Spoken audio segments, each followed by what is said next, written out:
ఎన్నిసార్లు వచ్చారు తిరుపతికి ఇప్పటిదాకా? మేము 20-30 సార్లు వచ్చినాము. సేవకు కూడా వస్తాం మేము. అప్పటికిప్పటికి గత 5 సంవత్సరాలు ఇప్పటికి మార్పు వచ్చింది తిరుమలలో. మార్పు వచ్చింది, లడ్డులో మార్పు వచ్చింది, కౌంటర్లలో కూడా కొంచెం మార్పు వచ్చింది. అసలు లడ్డు కాడ స్పందించకపోతుండే, ఒక ఇద్దరికి ఇస్తుండ్రు లేచి వెళ్ళిపోదురు, మేము మళ్ళీ వస్తామని కౌంటర్ మూసుకుందరు. చాలా ఇబ్బంది పడుతుండే జనాలు అప్పుడు. కానీ ఇప్పుడైతే ఏమనిపిస్తలేదు అట్లా. మొత్తం బాగుందా?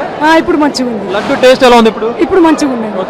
లడ్డు శ్రీవారి లడ్డు అంత పవిత్రమైంది, మీరు సేవ కూడా వస్తా ఉంటున్నారు. అంత పవిత్రమైన లడ్డు కల్తీ జరిగినప్పుడు ఒక శ్రీవారి భక్తురాలుగా మీరు అప్పుడు ఎలా బాధపడ్డారు? చాలా బాధపడ్డాము. కానీ ఆ భగవంతుడు ఎవరు నిడిచిపెట్టాడు. ఎక్కడైతే తప్పు జరుగుతుందో అక్కడ పనిష్మెంట్ తప్పక జరుగుతుంది. శ్రీవారి దగ్గర రాజకీయాలు చేయడం ఎలా అనిపించింది మీకు? చాలా రాజకీయం జరిగింది. ఇక్కడ ఉన్న పెద్ద మనుషులు గాని ఈ టీవీ మాకు ఫిర్యాదు బాక్సులలో ఏంటి అన్నారు కానీ ఎవరు పట్టించుకోలేదు. కానీ లడ్డు దగ్గర చాలా మార్పు వచ్చింది. ఇదివరకు లడ్డు కౌంటర్ దగ్గర ప్రజలు బాగా ఇబ్బంది పడుతున్నారు. ఎందుకంటే మేము సేవకు వచ్చి చూసినాం కదా, ఒక 10 మందికి ఇద్దరు కౌంటర్ మూసుకొని వెళ్ళిపోతురు. టిఫిన్ చేసి వస్తామని, చాయ్ తాగి వస్తామని, ఒక దగ్గర ఒక కౌంటర్ లో ఒకటి ఇస్తుండ్రు టికెట్ లడ్డు, ఇంకొక కౌంటర్ 2 ఇస్తుండ్రు. ఇదేంటి అంటే మేము అట్లనే ఇస్తాం లేకుంటే పీకు అట్లా మాట్లాడుతుండ్రు.